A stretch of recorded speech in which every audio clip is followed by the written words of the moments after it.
Chapter 9. Fearlessness. Looking at my body, I seemed to be at such peace, and still I was quite confused as I found myself detached from that physical world. What happened to me? Dionysus took a deep breath in and spoke. Do not stand by the grave and weep. You are not there, you do not sleep. You are the thousand winds that blow. You are the diamonds glint on snow. You are the sunlight ripened grain. You are the gentle autumn rain.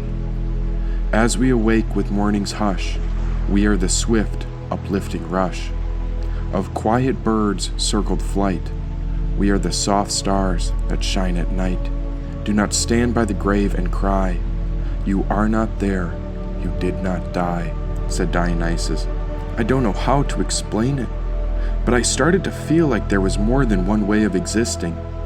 Before the serpent swallowed me and took us on this journey, I'd been operating in an unconscious manner in which my lower self seemed to be resisting. I began to understand that this moment was the only place to live, and it was the only place to reside. Here I detached from my grasping, and I let go of all my egocentric pride. Teach me, Dionysus, for my soul is so fresh compared to yours. You appear so youthful and small, but I realize that you are my master. The boy giggled before he spoke. The way of the grapevine is that of the sacred warrior's code. Many ancestors have followed in my footsteps, and still the way to freedom has many unique roads. Truth is one, since all paths lead home. Everything leads us to the source, and so all that can be said is Om. The world was a marvelous illusion, and everything he said held fantastic insight into a heavy game. All thoughts of fear and hardship disappeared for a moment when I released my past guilt and shame. Home was in the present, and there I surrendered in the belly of this giant beast. All I knew is that I wasn't dead, even if my physical body might have been deceased. The journey begins through curiosity, and we are tied to any given path by examining questions in the mind, asking why we do what we do, while our inquisitive nature sorts through any pertinent signs. First, I will teach you about fearlessness, which includes the ground, the path, and fruition. This all starts with a willingness to face the things you're afraid of, while resting in the sacred space of our intuition, said Dionysus. Is that how you're always so content? I can't remember if I've ever seen you afraid. Who are you really, my boy? Is this all a game that's here to be played? My nature is that of a mirror, as I reveal who we truly are. Together I'm willing to show you the pathway home, but few accept my teachings since my traits appear as strange and bizarre. Only after my tricks appear can we lighten up and let go, and once you release the tightness of your grasping, do I expose what needs to be known. So many people think life is about accumulating ideas in the mind. Their own pride hoards concepts clouded by thoughts. Yet when we investigate the mental space, isn't it obvious that this overthinking gets us tied up like a knot? We should learn to be clear like a crystal, not tangled up and caught. Allow the intuition to feel its way through the inner infinite space. Do not get stuck by rigid tradition. If following the ignorant becomes the norm, then what happens to your individual mission? Yet here we are, housed in the belly of the beast, at the very bottom of the deepest lake. Still you and I seem to be resting in peace. This is the essence of fearlessness, to live in the moment which requires nothing more. For a warrior who is willing to face their darkest side with honesty means you are among the most fearless of all warriors who have entered into the holy war, said Dionysus. Well, are we real or aren't we? It turns out we're relatively real. We're as real as anything else, but no more so then. And there's a lot else that you are also, that you're not being, because you're busy being who you think you are too much of the time. That's the predicament, and that's why you do practices to get out of this trap of your own finite self. Dionysus paused. It all depends where you're at and how you've trained your mind to see. You should develop the sword of discrimination to differentiate the real from the unreal. You must develop wisdom in order to be freed. said Dionysus. What are you talking about? Now you mention a sword, but we're trapped in the belly of a beast? Is this a battle between the real and unreal? And if so, when will my hallucinations cease? I'm hinting at a shift in awareness. It's like changing the channels in our head. Since we can make adjustments between conscious, unconscious, and everywhere in between, because each person gets one lifetime to contemplate the right questions before the body ends up dead, said Dionysus. The boy paused to guide my astral body into a meditative posture like his. As if I was hovering in a dream, I found myself as a mere witness to this moment. There I watched the boy glow bright blue, and so Dionysus spoke. The feeling of total peace costs nothing, but you cannot get there for free. First you have to depart on the sacred path of the warrior, and then you'll learn how to view the moment just like me. Did you notice how I was not afraid of the sea serpent? Since when have you heard me fuss or complain? My nature is indestructible, since there's nothing higher that I can attain. Every last doubt has been overcome. There is nothing in this world I have yet to face. Through the spirit of unconditional fearlessness, I will be your link back to the source of the grapevine's ultimate grace, said Dionysus.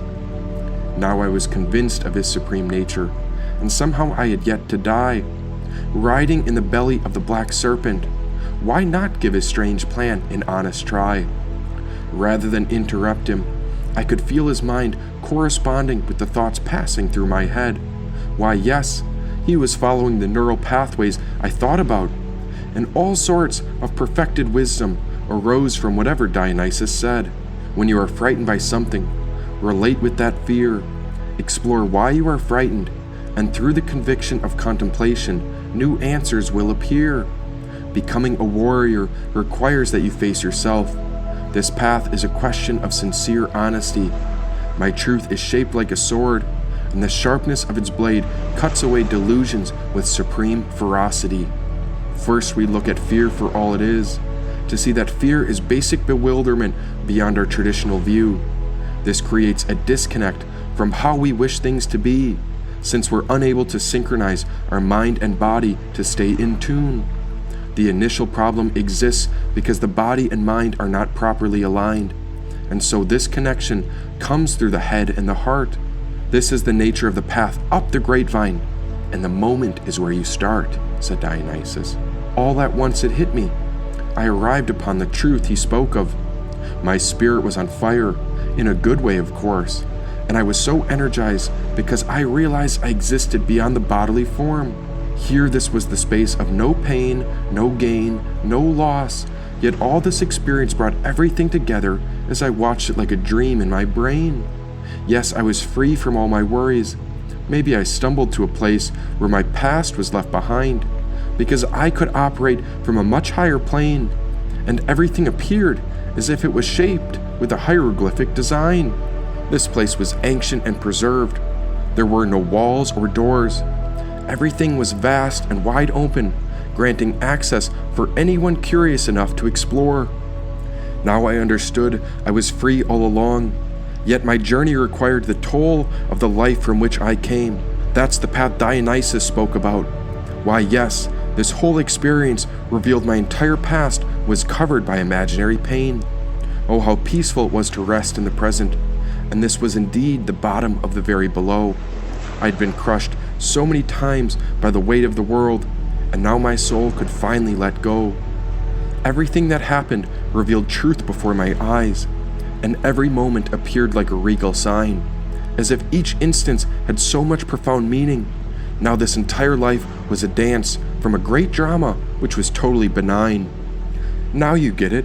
See, nothing can hurt our soul. It's the mind that creates so much suffering, and yet it's the body and mind that make our experience whole, said Dionysus. Oh goodness, this journey was incredible and vivid. It was so expansive and wonderful before I realized how this boy had existed on a higher plane all along. Why, this was beyond anything I'd ever seen, and we were in a place of total peace ever since that flute played his song. Before you were trapped, you had not discovered a link to let go, and as we weave your spirit with the grapevine, you'll discover that a new seed will always be sowed. You'll sprout through every plane, As above, so below. You'll be free to live with peace in your heart, and there's nothing you won't know, said Dionysus. Upon a moment of stillness, I watched Dionysus move his eyebrows up and down at me. As if this vision was a mere mist, his body contorted like a breath within the wind, settling his form in the most peculiar yogic postures while the satyr continued to bend. Well, how does it work? And why would it happen just like this? I couldn't look away, because every moment was one that I could not afford to miss. As I studied him, the most profound realizations came when I saw he was totally available to me. Of course I thought I was looking over Dionysus, but now I realized I was his devotee. It was him who held the wealth of all wisdom, and somehow he cultivated all that could ever be known. This moment felt like a great blanket, and anything I asked was like a fresh thread being woven and sewn. So if we're not in the body, then where are we now? We're on the astral plane, but the better question is how, said Dionysus. Yes, now how does it work? The same way all death does. Just picture yourself as if you're going off to bed. Once the senses settle, everything starts to rest, culminating with the thoughts in your head.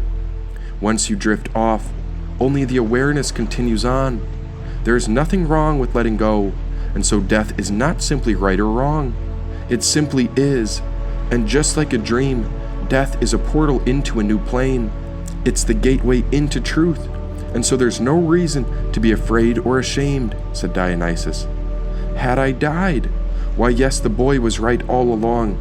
And there I began to envision this like a great dream while my mind could hear his flute song. There I saw the serpent climb out from the cosmic river and head toward new land. It was such a silly sight to be caught in the belly of the beast, and yet I wasn't even alive, or had my life even begun. I laughed even louder. Even Dionysus giggled too. A celebration of captivation happened inside the center of the serpent, when at once the snake threw up all its food, regurgitated onto dry land. I came to my senses before my body started to thrive. Covered in slime and goo, I opened my eyes and saw a place I'd never been. How did we get here? And when? I asked. Do you remember before you arrived down here, when you entered into that mystical pyramid of God's great design? The whole experience is trying to wake you up, and now you should start to see how everything aligns. Each pyramid is a manifestation of the journey. It embodies the ultimate climb. The structure itself is a symbol for the path to the pinnacle of the ultimate realization, where we find union with the great vine. To reach heaven up above, the soul must descend into the bottom of the very below. There is one last step before you can bloom like the flower you are, and so you must win over the tantric queen before your seed can grow, said Dionysus. Looking ahead, I watched the serpent descend back into the blackish water, while a stone path waited in front of us. It led up a giant dark pyramid in the center of the globe, and there at the top was a glowing veil as the ultimate sign of hope. What's on top? You mean inside. The top is the entrance to the great vine's throne, although I don't believe any mortal has ever stepped inside, and so I'm not sure if you can pass with body and bones. Go on and try to get through. I'll wait right here. When taking the inner journey to the truth, all you can do is smile at fear, said Dionysus.